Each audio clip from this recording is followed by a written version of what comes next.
ಬೆಂಗಳೂರಿನಲ್ಲಿ ಮುಂಜಾನೆ ಎಷ್ಟು ಗಂಟೆಗೆ ದೇವರ ಶೋ ಶುರು? ಎಲ್ಲರೂ ಕಾಯ್ತಾ ಇದ್ದಾರೆ. ಎಲ್ಲರಿಗೂ ಟೊಪ್ಪಿ ಕನ್ನಡ ಟಿ ವಿ ಯೂಟ್ಯೂಬ್ ಚಾನಲ್ಗೆ ಸುಸ್ವಾಗತ ಅಂತ ಹೇಳ್ತೀವಿ. ಶುರು ಮಾಡೋದಕ್ಕಿಂತ ಮೊದಲು ಯಾರೆಲ್ಲ ನನ್ನ ಯೂಟ್ಯೂಬ್ ಚಾನಲ್ ಮೊದಲು ನೋಡ್ತಿದ್ರಿ ಅವರೆಲ್ಲರೂ ಸಬ್ಸ್ಕ್ರೈಬ್ ಮಾಡ್ಕೊಳ್ಳಿ, ಮತ್ತಲ್ಲೇ ಪಕ್ಕದಲ್ಲಿರೋ ಬೆಲ್ಲೈಕನನ್ನು ಪ್ರೆಸ್ ಮಾಡಿ. ದೇವರ ಸಿನಿಮಾ ರಿಲೀಸ್ಗೆ ಉಳಿದಿರೋದು ಇನ್ನು ಕೆಲವು ದಿನಗಳು ಮಾತ್ರ. ಸೆಪ್ಟೆಂಬರ್ 27ರಂದು ಈ ಚಿತ್ರ ರಿಲೀಸ್ ಆಗಲಿದೆ.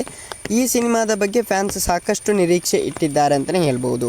ಸಿನಿಮಾ ರಿಲೀಸ್ಗೂ ಮೊದಲೇ ಚಿತ್ರ ದಾಖಲೆ ಬರೆಯಲು ರೆಡಿ ಆಗಿದೆ. ಬೆಂಗಳೂರಿನಲ್ಲಿ ಮುಂಜಾನೆಯಿಂದಲೇ ಶೋಗಳು ಆರಂಭ ಆಗಲಿವೆ. ಈ ಪೈಕಿ ಬಹುತೇಕ ಹೌಸ್ಫುಲ್ ಆಗಿದೆ ಅಂತಲೇ ಹೇಳ್ಬೋದು. ದೇವರ ಸಿನಿಮಾದಲ್ಲಿ ಜೂನಿಯರ್ NTR ಅವರು ಹೀರೋ ಆಗಿ ನಟಿಸಿದ್ದಾರೆ. ಜಾನ್ವಿ ಕಪೂರ್ ನಾಯಕಿ ಪಾತ್ರ ಮಾಡಿದ್ದಾರೆ. ಸೈಫ್ ಅಲಿ ಖಾನ್ ಅವರದ್ದು ವಿಲನ್ ಪಾತ್ರ. ಈ ಚಿತ್ರವನ್ನು ಕೊರಟಾಲ ಶಿವ ಅವರು ನಿರ್ದೇಶನ ಮಾಡಿದ್ದಾರೆ. ಈ ಚಿತ್ರಕ್ಕೆ ಭರ್ಜರಿ ಹೈಪ್ ಸೃಷ್ಟಿ ಆಗಿದೆ. ಈ ಹೈಪಿಗೆ ತಕ್ಕಂತೆ ಶೋಗಳು ಇಡಲಾಗಿದೆ ಅಂತಲೇ ಹೇಳ್ಬೋದು. ಬೆಂಗಳೂರಿನಲ್ಲಿ ಮುಂಜಾನೆ 4 ಗಂಟೆಗೆ ಶೋ ಆಯೋಜನೆ ಮಾಡಲಾಗಿದೆ. ವಿಶೇಷ ಎಂದರೆ ಬೆಂಗಳೂರಿನ ಹೊರವಲಯದಲ್ಲಿರುವ ವಿಜಯಪುರದಲ್ಲಿ ಮುಂಜಾನೆ 3:30ಕ್ಕೆ ಶೋ ಪ್ರಾರಂಭ ಆಗುತ್ತಿದೆ. ಮುಂಜಾನೆಯ ಬಹುತೇಕ ಶೋಗಳು ಹೌಸ್ಫುಲ್ ಆಗಿವೆ ಅನ್ನೋದು ವಿಶೇಷ. ಜೂನಿಯರ್ NTR ಅಭಿಮಾನಿಗಳು ಮುಗಿಬಿದ್ದು ಟಿಕೆಟ್ ಬುಕ್ ಮಾಡುತ್ತಿದ್ದಾರೆ. ಓಕೆ ಗೈಸ್, ಮುಂದಿನ ವಿಡಿಯೋದಲ್ಲಿ ಸಿಗೋಣ. ಅಲ್ಲಿವರೆಗೆ ಲೈಕ್, ಶೇರ್, ಸಬ್ಸ್ಕ್ರೈಬ್ ಮಾಡಿ ಅಂತ ಹೇಳ್ತಾ ಥ್ಯಾಂಕ್ ಯು.